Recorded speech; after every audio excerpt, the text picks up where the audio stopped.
The Adventures of Huckleberry Finn by Mark Twain. Chapter 17. In about a minute somebody spoke out of a window without putting his head out, and says, "Be done, boys. Who's there?" I says, "It's me." "Who's me?" "George Jackson, sir." "What do you want?" "I don't want nothing, sir. I only want to go along by, but the dogs won't let me." "What are you prowling around here this time of night for, hey?" "I warn't prowling around, sir. I fell overboard off of the steamboat." "Oh, you did you? Strike a light there, somebody. What did you say your name was?" "George Jackson, sir. I'm only a boy." "Look here, if you're telling the truth you needn't be afraid. Nobody'll hurt you.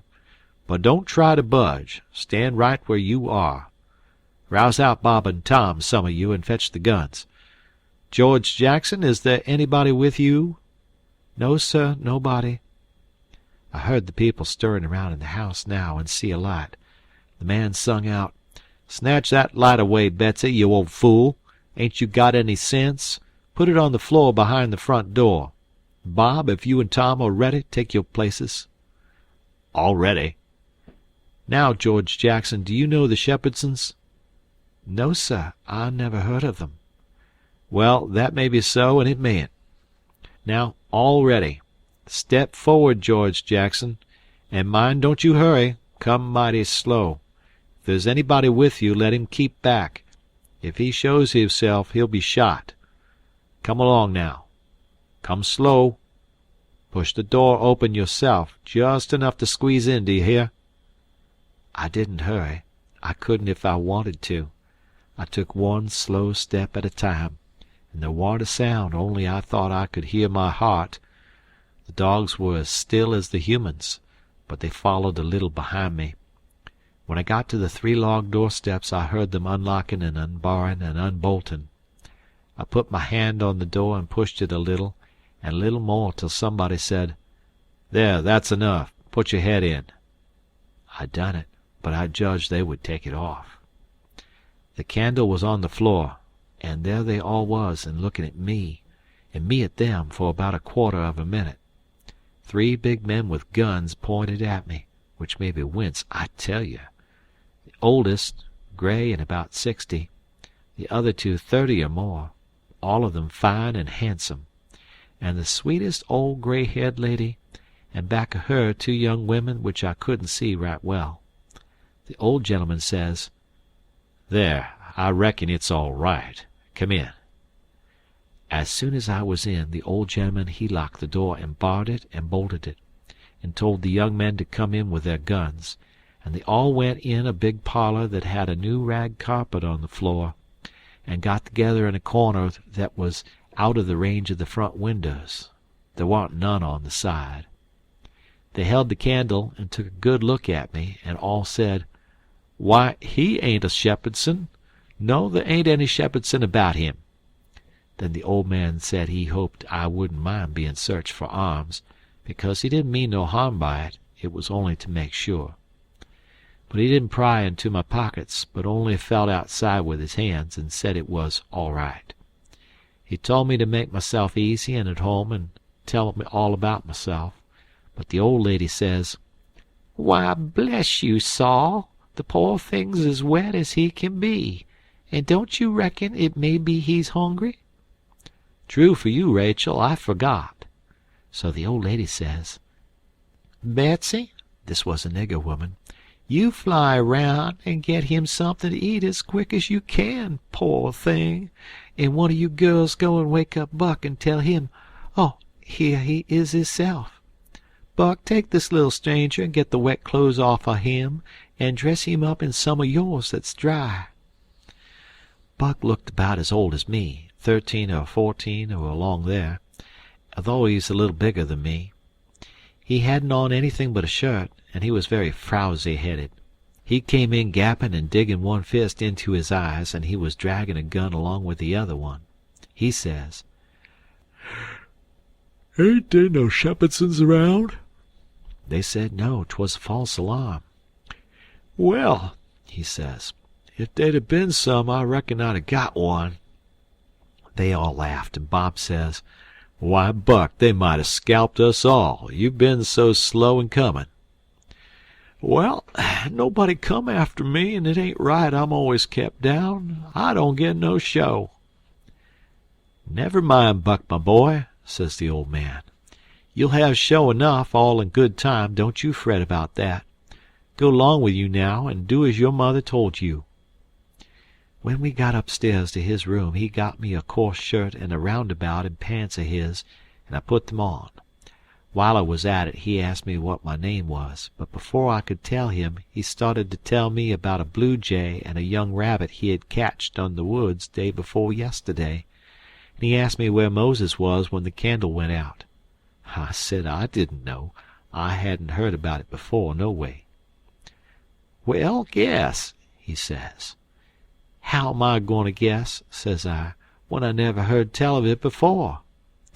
"But you can guess, can't you? It's just as easy." "Which candle?" I says. "Why, any candle," he says. "I don't know where he was," says I. "Where was he?" "Why, he was in the dark. That's where he was." "Well, if you knowed where he was, what did you ask me for?" "Why, blame it, it's a riddle, don't you see? Say, how long are you going to stay there? You got to stay always. We can just have booming times. They don't have no school now. Do you own a dog? I got a dog. He'll go in the river and bring out chips that you throw in. Do you like to comb up Sundays and all that kind of foolishness? You bet I don't, but Ma, she makes me. Confound these old britches. I reckon I'd better put 'em on, but I'd rather not. It's so warm. Are you all ready? All right. Come along, old hoss."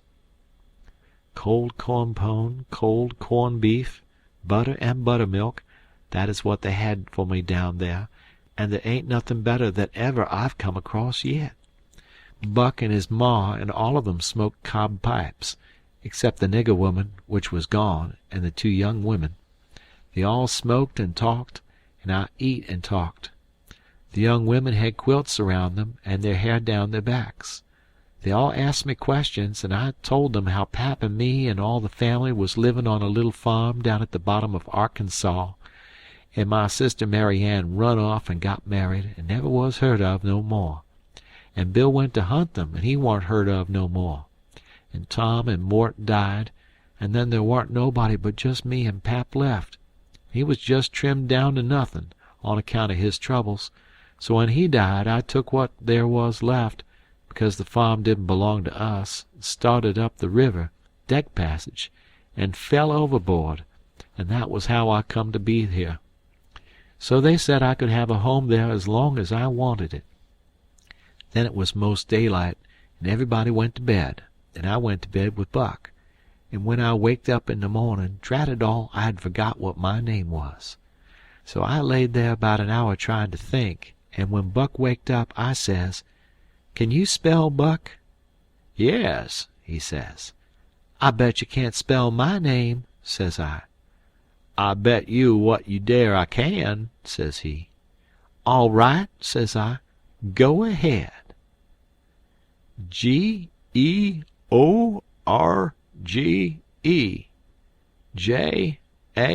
Jackson. There now, he says. "Well," says I, "you done it, but I didn't think you could. It ain't no slouch of a name to spell, right off without studying." I set it down private because somebody might want me to spell it next, and so I wanted to be handy with it and rattle it off just like I was used to it. It was a mighty nice family, and a mighty nice house, too.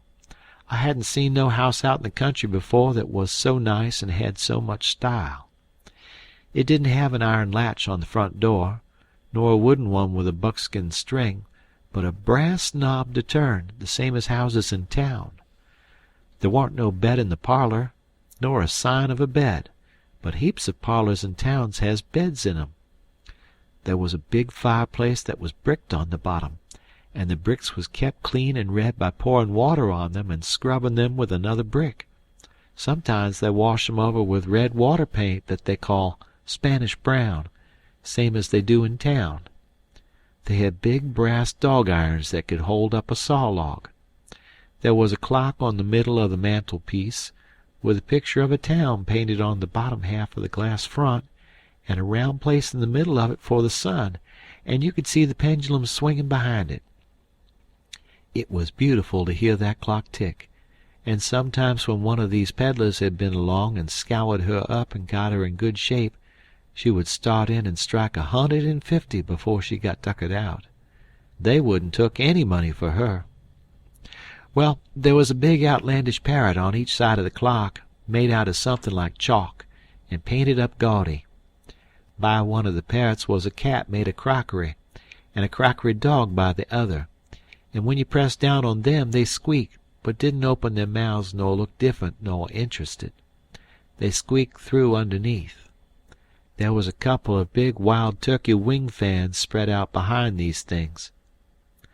On the table in the middle of the room was a kind of a lovely crockery basket that had apples and oranges and peaches and grapes piled up in it, which was much redder and yellower and prettier than real ones is, but they weren't real because you could see there was pieces that got chipped off and showed the white chalk, or whatever it was, underneath.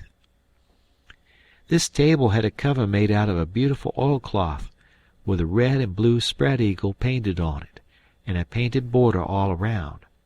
It come all the way from Philadelphia, they said. There was some books, too, piled up perfectly exact on each corner of the table. One was a big family Bible full of pictures. One was Pilgrim's Progress, about a man that left his family, it didn't say why. I read considerable in it now and then. The statements was interesting but tough. Another was Friendship's Offering, full of beautiful stuff and poetry, but I didn't read the poetry. Another was Henry Clay's Speeches, and another was Dr. Gunn's Family Medicine, which told you all about what to do if a body was sick or dead. There was a hymn book and a lot of other books, and there was nice split-bottom chairs, and perfectly sound, too, not bagged down in the middle and busted like an old basket. They had pictures hung on the walls, mainly Washingtons and Lafayettes, and battles, and Highland Marys, and one called Signing the Declaration. There were some that they called crayons, which one of the daughters which was dead made her own self when she was only 15 years old. They was different from any pictures I ever see before, blacker mostly than is common. One was a woman in a slim black dress, belted small under the armpits, with bulges like a cabbage in the middle of the sleeves, and a large black scoop-shovel bonnet with a black veil, and white slim ankles crossed about with black tape, and very wee black slippers, like a chisel, and she was leaning pensive on a tombstone on her right elbow, under a weeping willow, and her other hand hanging down her side holding a white handkerchief and a reticule, and underneath the picture it said, "Shall I never see thee more, alas?" Another one was a young lady with her hair all combed up straight to the top of her head, and knotted there in front of a comb like a chair-back, and she was crying into a handkerchief, and had a dead bird laying on its back in her other hand with its heels up. And underneath the picture it said, "I shall never hear thy sweet chirrup more, alas." And there was one where a young lady was at a window looking up at the moon, and tears running down her cheeks, and she had an open letter in one hand with black sealing wax showing on one edge of it, and she was mashing a locket with a chain to it against her mouth, and underneath the picture it said, "And art thou gone? Yes, thou art gone, alas." And these was all nice pictures, I reckon, but I didn't somehow seem to take to them, because if ever I was down a little they always give me the fan-tods. Everybody was sorry she died, because she had laid out a lot more of these pictures to do, and a body could see by what she had done what they had lost. But I reckoned that with her disposition she was having a better time in the graveyard. She was at work on what they said was her greatest picture when she took sick, and every day and every night it was her prayer to be allowed to live till she got it done, but she never got the chance. It was a picture of a young woman in a long white gown, standing on the rail of a bridge all ready to jump off, with her hair all down her back, and looking up to the moon, and with the tears running down her face, and she had 2 arms folded across her breast, and 2 arms stretched out in front, and 2 more reaching up towards the moon, and the idea was to see which pair would look best, and then scratch out all the other arms. But, as I was saying, she died before she got her mind made up, and now they kept this picture over the head of the bed in her room, and every time her birthday come they hung flowers on it. Other times it was hid with a little curtain. The young woman in the picture had a kind of a nice, sweet face, but there was so many arms it made her look too spidery, seemed to me. This young girl kept a scrapbook while she was alive, and used to paste obituaries and accidents and cases of patient suffering in it out of the Presbyterian Observer, and write poetry after them out of her own head. It was very good poetry. This is what she wrote down about a boy by the name of Stephen Dowling Bots that fell down a well and was drowned. Ode to Stephen Dowling Bots, deceased. And did young Stephen sicken? And did young Stephen die? And did the sad hearts thicken? And did the mourners cry? No, such was not the face of young Stephen Dowling Bots. Though sad hearts round him thickened, 'twas not from sickness shots. No whooping cough did rack his frame, nor measles drear with spots. Not these impaired the sacred name of Stephen Dowling Bots. Despised love struck not with woe that head of curly knots, nor stomach troubles laid him low, young Stephen Dowling Bots. Oh no, then list with tearful eye, whilst I his fate do tell. His soul did from this cold world fly, by falling down a well. They got him out and emptied him, alas, it was too late. His spirit was gone for to sport aloft in the realms of the good and great. If Emmeline Grangerford could make poetry like that before she was 14, there ain't no telling what she could have done by and by. Buck said she could rattle off poetry like nothing. She didn't ever have to stop to think. He said she would slap down a line, and if she couldn't find anything to rhyme with it, would just scratch it out and slap down another one, and go ahead. She warn't particular. She could write about anything you choose to give her to write about, just so it was sadful. Every time a man died, or a woman died, or a child died, she would be on hand with her tribute before he was cold. She called them tributes. The neighbors said it was the doctor first, then Emmeline, then the undertaker. The undertaker never got in ahead of Emmeline but once, and then she hung fire on a rhyme for the dead person's name, which was Whistler. She warn't ever the same after that. She never complained, but she kind of pined away and did not live long. Poor thing, many's the time I made myself go up to the little room that used to be hers and get out her poor old scrapbook and read in it when her pictures had been aggravating me and I had soured on her a little. I liked all that family, dead ones and all, and weren't going to let anything come between us. Poor Emmeline made poetry about all the dead people when she was alive, and it didn't seem right that there warn't nobody to make some about her now she was gone.